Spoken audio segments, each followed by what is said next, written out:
오늘도 우리를 은혜의 자리에 불러주신 하나님 아버지께 모든 영광과 감사를 올려드립니다. 금요기도에 나온 여러분을 주님의 이름으로 축복합니다. 여러분 혹시 옷을 좋아하십니까? 우리가 이제 많은 돈을 옷에 투자를 하고 좋은 옷을 입으려고 합니다. 옷은 그 사람을 돋보이게도 하고 그 사람의 소속과 위치를 보여주기도 합니다. 쉬운 예로 중고등학교 학생들은 학교에 갈 때 무엇을 입을까요? 교복을 입습니다. 어떤 학교에 있는지 그리고 그 사람이 학생 신분을 갖고 있다는 것을 그 옷이 보여줍니다. 경찰, 의사, 간호사, 소방관, 군인 등 많은 사람들이 자신의 신분에 맞는 옷을 입고 살아갑니다. 옛날에는 귀족, 농부, 왕, 노예 등 다양한 계층의 사람들이 다양한 옷을 입고 자신들의 신분을 보여주었습니다. 그렇다면 오늘을 살아가는 우리 그리스도인들은 어떠한 옷을 입고 어떠한 삶을 살아가야 하는지 오늘 함께 짧은 시간이지만 말씀을 통해 한번 생각해 보았으면 좋겠습니다. 오늘 본문에서 바울은 하늘로부터 오는 우리 처소를 덧입기를 간절히 사모하라라고 이야기를 합니다. 그 처소는 하늘에 있는 영원한 집이라고 1절에서 표현을 하고 있습니다. 여기에 대해서는 이제 몇 가지 견해가 있는데 가장 대표적인 것이 이제 두 가지 견해입니다. 바로 천국과 천국에 있는 집, 그리고 두 번째로는 예수님께서 재림하실 때 가지게 될 부활체, 즉 신령한 몸에 대해서 보는 견해가 있습니다. 앞뒤 문맥을 보았을 때 본문에서 우리가 입게 될 신령한 몸에 대한 것이라는 것을 우리는 이해할 수 있습니다. 4장 10절을 우리가 한번 보도록 하겠습니다. 4장 10절입니다. 우리가 항상 예수의 죽음을 몸에 짊어짐은 예수의 생명이 또한 우리 몸에 나타나게 하려 함이라. 아멘. 이렇게 바울은 4장 10절에서 몸에 대해서 먼저 이야기를 하고, 그리고 뒤이어 나오는 5장 6절과 또 8절과 10절 이런 본문들을 보면 또 바울은 몸에 대해서 이야기를 하는 줄 알고 있습니다. 그러므로 우리가 항상 담대하여 몸으로 있을 때라고 이야기를 하고 있고요. 또 8절에서는 차라리 몸을 떠나 주와 함께 있는 것이 좋다라고 이렇게 이야기를 하고, 9절에서는 우리가 몸으로 있든지 떠나든지 주를 기쁘시게 하는 자가 되기를 힘써라라고 이야기를 하고, 10절에서는 선악간 그 몸으로 행한 것을 따라 받게 한다라고 이야기를 하고 있습니다. 이런 앞뒤 문맥 구절을 보았을 때 바울이 이야기하는 이 처소는 몸에 대한 것을 보여준다고 할 수 있습니다. 바울은 1절에서 하나님이 지으신 집의 영원성을 강조하기 위해서 손으로 지은 것이 아니다라는 표현을 사용하고 있습니다.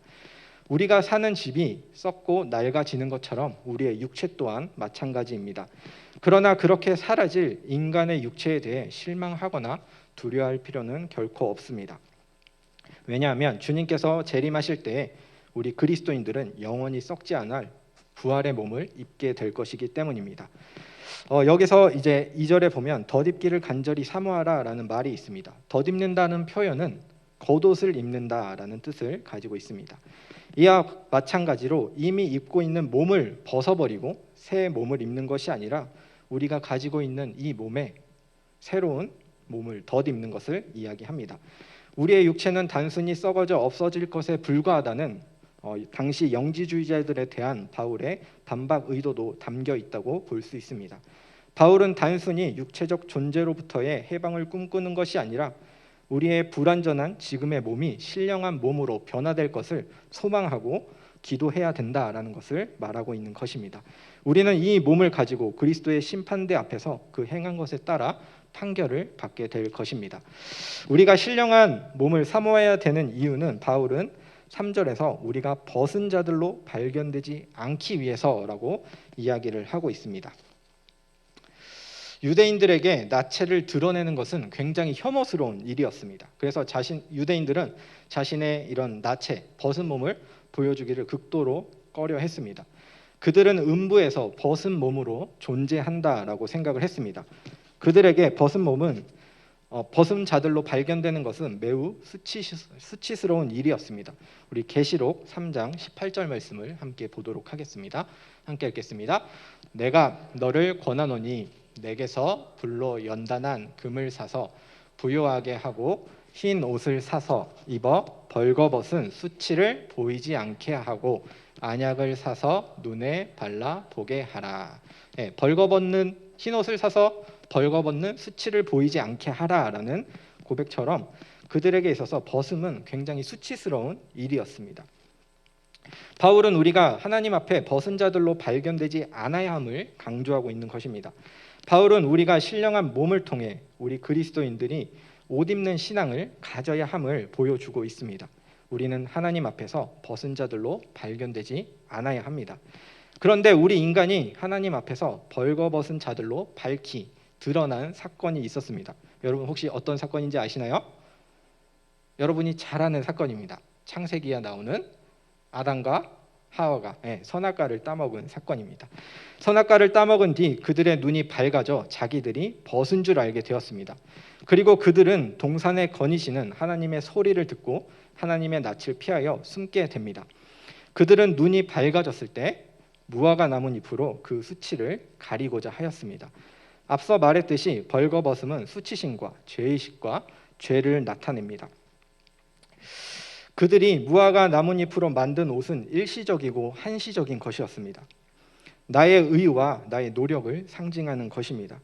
이러한 아담과 하와의 나뭇잎으로 만든 옷을 해석하기 좋은 성경 구절이 있습니다. 우리 이사야 59장 6절을 같이 보도록 하겠습니다. 함께 보겠습니다. 그 짠 것으로는 옷을 잃을 수 없을 것이요 그 행위로는 자기를 가릴 수 없을 것이며 그 행위는 죄악의 행위라 그 손에는 포악한 행동이 있으며. 네. 우리에게 나오는 그 어떤 것도 우리의 수치를 가릴 수 없습니다. 우리의 죄를 결코 없이 할 수 없습니다. 이어서 나오는 64장 6절의 말씀을 보면 또한 이런 말씀이 있습니다. 함께 읽겠습니다. 무릇 우리는 다 부정한 자 같아서 우리의 의는 다 더러운 옷 같으며 우리는 다 잎사귀 같이 시들므로 우리의 죄악이 바람같이 우리를 몰아가나이다. 아멘. 이처럼 우리에게는 의가 조금도 나올 수 없고 구원의 가능성이 전혀 없습니다. 잎사귀 같이 시들어 버릴 자들이라는 것이 성경의 기록입니다. 그래서 하나님께서는 친히 우리에게 옷을 지어 주십니다. 하나님만이 우리를 덮을 수 있기 때문입니다. 요한계시록 19장 8절 말씀을 함께 보시도록 하겠습니다. 함께 읽겠습니다. 그에게 빛나고 깨끗한 세마포 옷을 입도록 허락하셨으니 이 세마포 옷은 성도들의 옳은 행실이로다. 아멘. 구원받은 자들이 자신의 삶으로 하나님께 영광을 돌리며 어린 양의 잔치에 참여합니다. 하나님께서 벌거벗은 불가능한 자들을 빛나고 깨끗한 의의 옷으로 세마포 옷으로 입히셨습니다. 빛나고 깨끗한 세마포 옷은 성도들의 옳은 행실이다라고 성경은 말합니다. 벌거벗은 자들에게 이 옷을 입혀가는 과정을 보여주는 것이 성경의 구속사입니다. 이러한 입히심은 무화과 나뭇잎으로 자신들의 수치를 가리려고 했던 아담과 하와를 위해 하나님께서 짐승의 가죽으로 옷을 입히심으로부터 그 이야기가 시작됩니다. 가죽옷을 입기 위해서는 정결한 짐승의 희생이 필요했습니다. 그 짐승을 잡으시는 분도 하나님이시고 옷을 지으시는 분도 하나님이시고 그 옷을 입혀주시는 분도 하나님이십니다. 모든 주권이 하나님께 있습니다. 성경에서 벗음은 죄를, 입음은 의를 상징합니다. 그래서 성경은 우리가 벗은 자임을 깨닫게 합니다. 하나님께서는 짐승의 희생을 통해 아담과 하와의 수치를 가리시고 그들을 덮어주셨습니다. 이것은 먼 훗날 당신의 아들을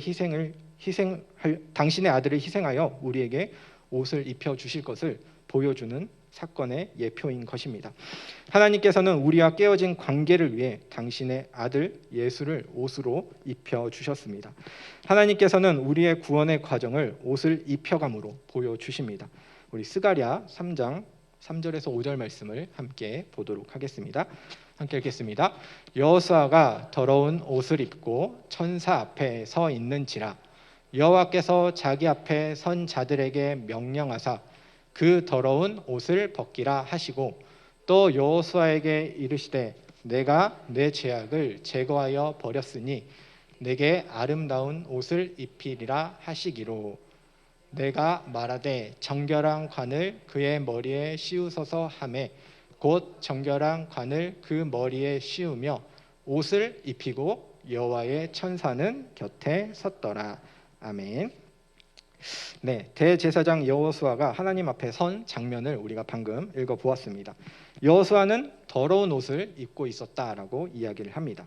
하나님께서는 천사에게 명령하여 그 더러운 옷을 벗기고 아름다운 옷을 입히라고 말씀하십니다. 그 더러운 옷은 죄악을 상징합니다.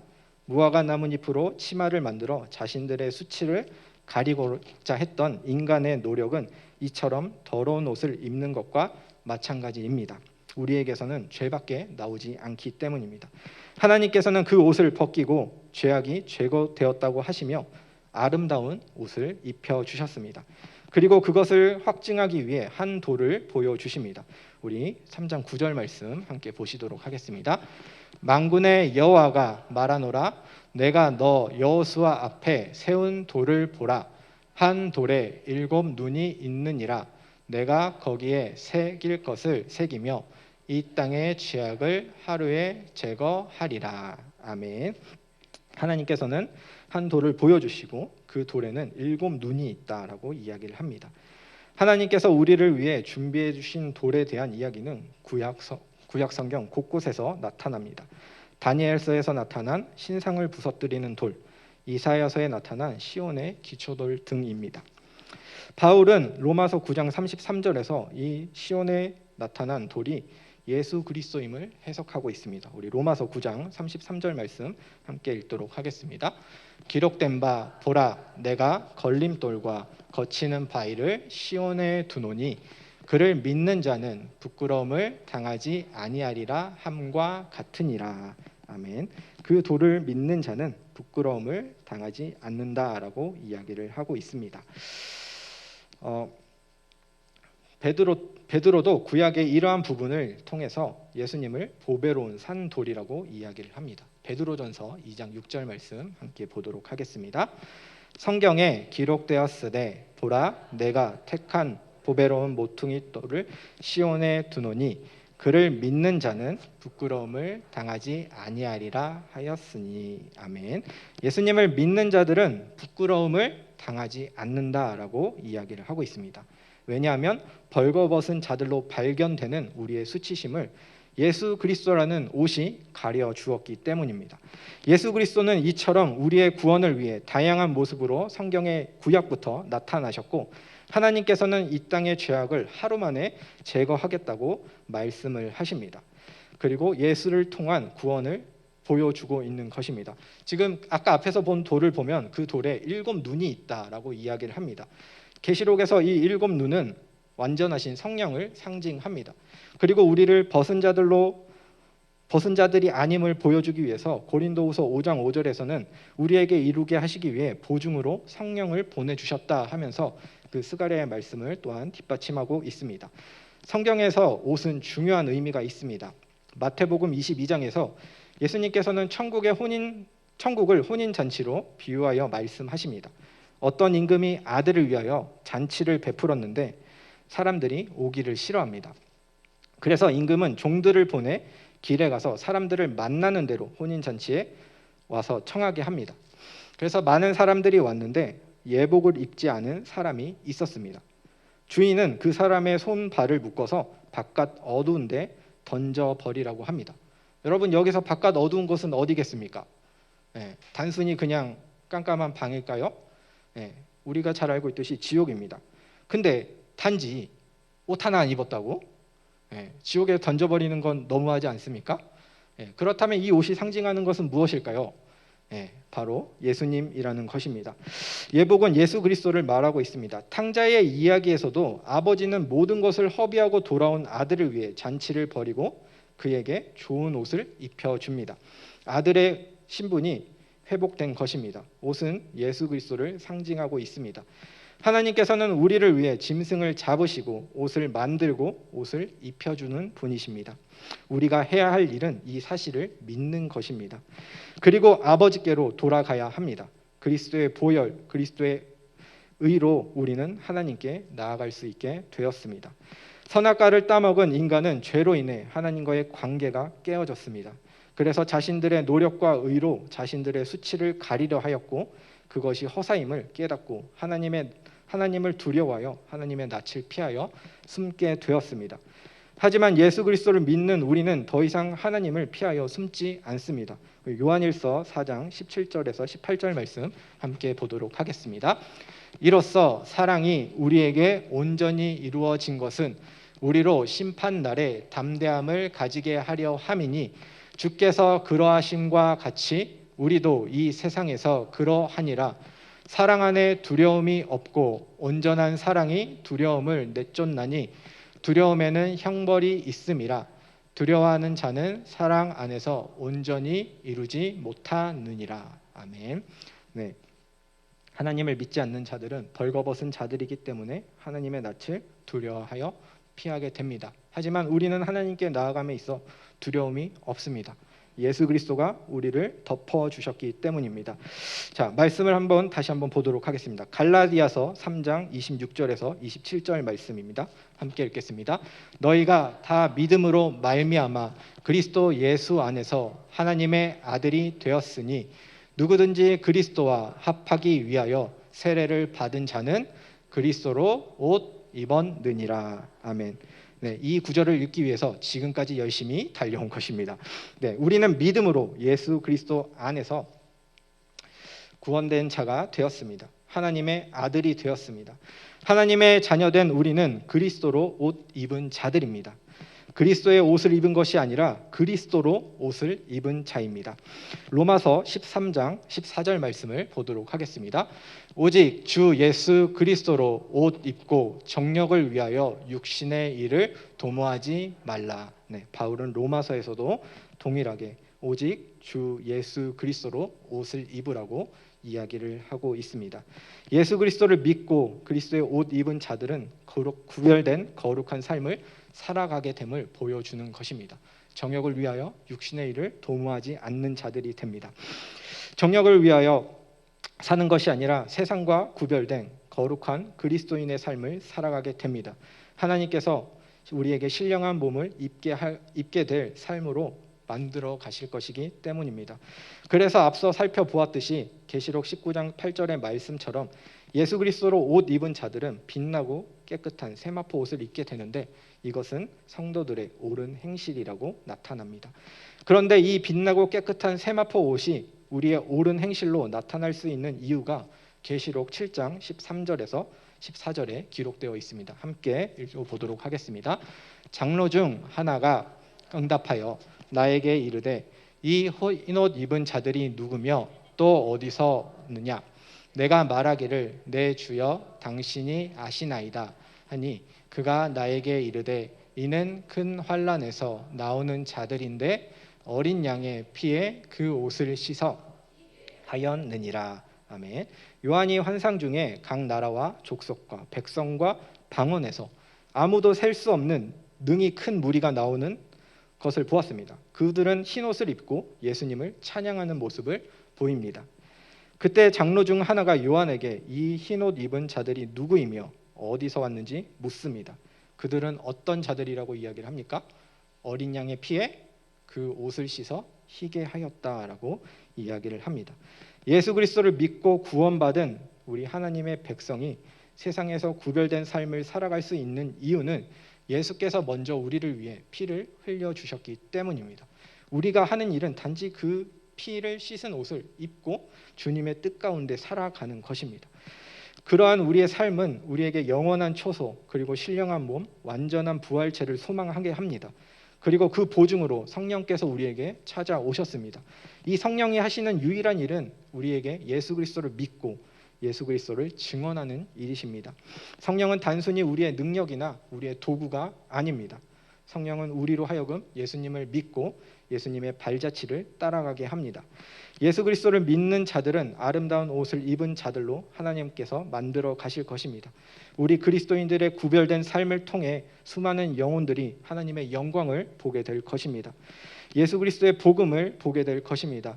예수 그리스도를 믿고 전하는 삶이 우리의 옳은 행실로 나타나게 될 것입니다. 예수님의 십자가만이 모든 것에는 저와 여러분이 되기를 간절히 소망합니다. 우리에게는 오직 예수 그리스도뿐입니다. 기도하겠습니다.